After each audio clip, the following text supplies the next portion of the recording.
You don't miss them, you miss the attention, the validation, and like the routine, and you miss not feeling alone. And your brain is confusing the familiar with what's actually good. And that's why it hurts, because your heart wants something your peace cannot survive. Let's say I feel everything so you don't have to. If you're watching this, you probably miss someone who hurt you, mistreated you, and they took you for granted, or even they cheated on you. I've been there too, because like I always was this type of person to think like if someone cheats on me, I will never miss them. But I was wrong, and like even when the person cheated, I really missed them. So I get you, and I've been there. I know what it feels like, and I also know why it's so okay. And I'm gonna give you the psychological reasons behind this, behind why you miss them. So overall, I'm going to give you 6 reasons why you miss them, and why it's okay. And you will be like, oh God, I really had the right to miss them. So by the end of this video, you will understand the brain chemistry behind missing them, the psychological reasons behind missing them, and the emotional illusion we created. Also, I want to add this new thing in videos where we have a box of silly examples. You did not miss them, you missed the fantasy version you built around them. Sometimes we fall in love with the idea of someone, not them exactly, but the idea of what they are, the potential. And we will start building scenarios around them in our head. And even like for toxic people, when we have the scenarios in our head, it's so hard to let go, and they look so magnetic for us. Even the most toxic people can look magnetic with this. For this, we're going to use this silly examples box, and I'm gonna be really silly here, but you're gonna learn some good stuff. So let's go. You see these two. This is a hand cream. This is a lotion, but whatever. Let's say they both are a lotion. This is the cheap bad one, and this is the good one. This is Victoria's Secret. Whenever our brain sees that something is not the way we want it, this is the way we want it. And whenever our brain sees that something isn't the way we want it, and it can be better, it has a potential of getting better, our brain is like, it builds a whole fantasy around them. They're not what you want. They are not the ideal partner. They are the bare minimum. Your brain starts to like attach a story to them. It builds a whole character around them of like, okay, look, it's right that they're this, but they have the potential to be this. Like, they can be consistent. They can finally put an effort. Also, like, if your brain had to face the reality of what they are, it would mean that you should have left, because they were the bare minimum. So your brain started to attach to another story. So use the movie in your head, not the person who's standing right in front of you. And it's so hard for us to let go because we know what it could have been. The only way that the gap between fantasy and reality will be fixed is through time and not telling yourself lies. Like, you have to be very honest with yourself. Sit down somewhere and be like, okay, look, they were this, they were this. And whenever you were like thinking about those good memories you had and the potential they could become, you you have to tell yourself, no, no, no, no, forget that, they were this. Reason number 2 is dopamine addiction and hot and cold cycles. This one has a real psychological reason. Once you understand it, you will get why you miss them so much. If they were someone who was like, one day they would text you, they would be so sweet, so kind, they would compliment you, and then for the next 3 days they would be like they would completely ignore you, they would not text you back, and you are like, where's my dopamine? Where is it? And you can't predict it. You can't predict when they're gonna text you. Like, if they were someone consistent, you would know that they are gonna text you every day, and you would be like, okay, I'm safe. But they gave you this unsafety, this unpredictability, and this uncertainty becomes intoxicating for our brain. After that, they will text you with something very cold, whatever, but you will be so happy with that. Like, your brain will explode with dopamine. You'll be like, oh my god, they finally texted, they finally came back. And you couldn't predict when they were gonna text you back, so that gave you dopamine. And this dopamine is so addictive. And this is the same psychology behind slot machines, casinos, and gambling. Like, there's this thing called intermittent reinforcement. It is something that they use in gambling. It's the exact thing that I told you right now. It's getting you addicted to that dopamine. It's the uncertainty that is intoxicating, that will make you want more of it, like go after it, chase it, and that will give you big dopamine that way. But it's not a sign of destiny, it's just a sign that they got you addicted. You were addicted to the dopamine. And true love and real partners will never make you feel like that. They are consistent and you don't have to guess them. They're always there for you. So next time you saw someone like this, you're gonna run. Attachment styles. We all probably know about them, but I'm just gonna say it again. I'm just gonna say the main two of them: avoidant and anxious. I'm not gonna get into the details because we all know what I think. So, avoidant people are suppressing, avoiding, running from the pain. So, right now, even if you're missing them, like avoidants wouldn't be watching this video because they would suppress it and they would be like, no, I don't miss them, so why would I watch this? But maybe if someone is an avoidant and they're watching this, congratulations, I think you're growing. And but anxious people, we anxious people, also I was one too, and I'm hearing, we anxious people, and we are made for bonds. Like we bond quickly, very, very, very quickly. We idealize very hard. Fantasy, I told you. When it's gone, when we feel abandoned, that's injury. That feels like injury, physical pain, a big pain, huge one. Us anxious people, when we break up, the abandonment feels like an injury because it's the biggest fear we have because we are wired for bonding. We chase. That's why we chase because we want connection. We want it, and when we don't get it, we feel abandoned. And when we feel that, we really, really get hurt.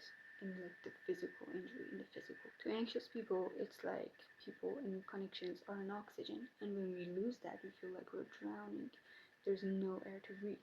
And also, you two, like you and your partner, might have like an anxious avoidant cycle together, and that's like very much intoxicating, and that will really, really make you miss them like that.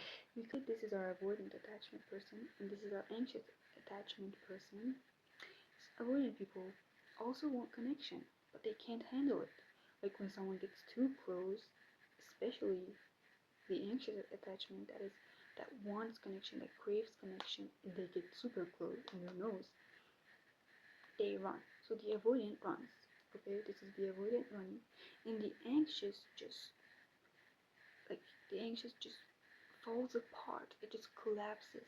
So it chases them. The only thing that they know for surviving, but it wants to survive. It feels like it's dying. So they're the only thing that makes them survive. So they go for it.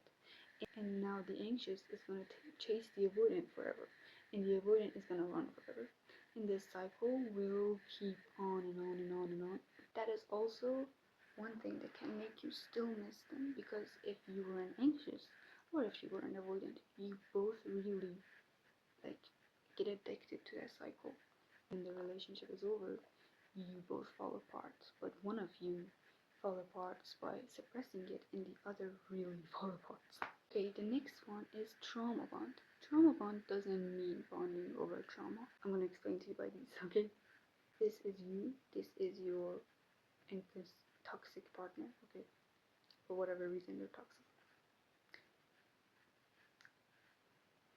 Trauma bond is when you form a strong emotional tie, which is this, to someone who is inconsistent, unavailable, toxic, narcissistic, whatever. You form a strong emotional tie to someone who hurts you like this.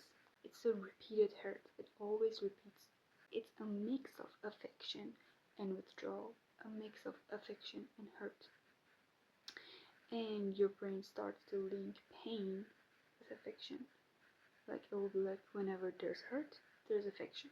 Whenever there's affection, there's hurt. In this cycle, your brain will mistake that this person who causes pain for you also is your source of comfort from that pain. And that is trauma bond. So what you two had wasn't love, it was a trauma bond. The next reason is your subconscious not catching up yet.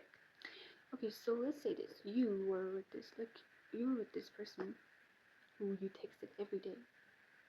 You talked to every day, every night, maybe, and you were like whatever that happened, you would go and tell them, and you had this emotional bond with them. You had them in your life every day. You gave them your time, your effort, your energy. And when you break up, you're out of the routine. You had this routine with them that every day maybe you check their text. And when that connection disappears, suddenly when you break up, your conscious brain is like, okay, we broke up, it's over, they weren't good for me, whatever. But your subconscious brain is still in that routine. It's still not catching up to the reality that y'all broke up, it's over, the routine's gone. The only cure for that is time. Eventually, your subconscious will catch up if you don't go back there, okay? The next reason is your nervous system found them as your source of safety.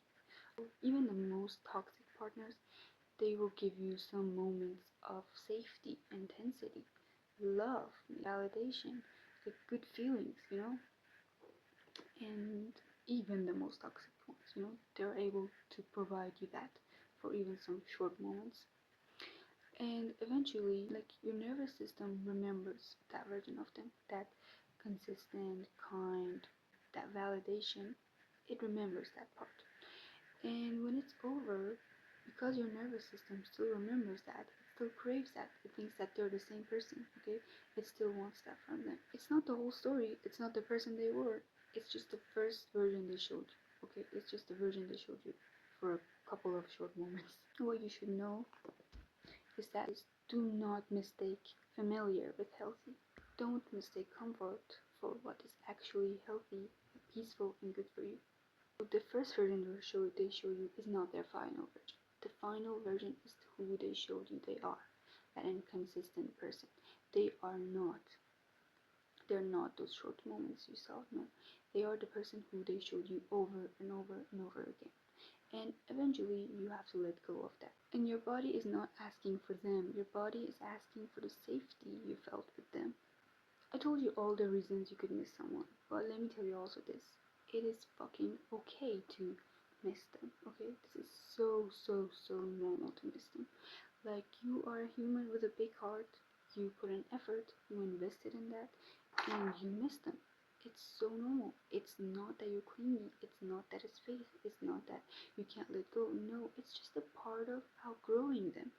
You have to look back in order to forward. Like Taylor Swift says that looking backward is the only way to move forward. And that's exactly this in breakups too. And if you miss them, don't mistake it with going back to them. Please don't go back there. It's a mistake, okay?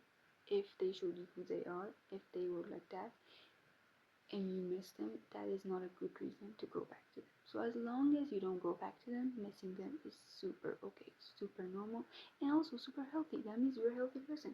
You're not a psychopath. Okay, so in this video you understood why you miss them and why it's okay that you miss them.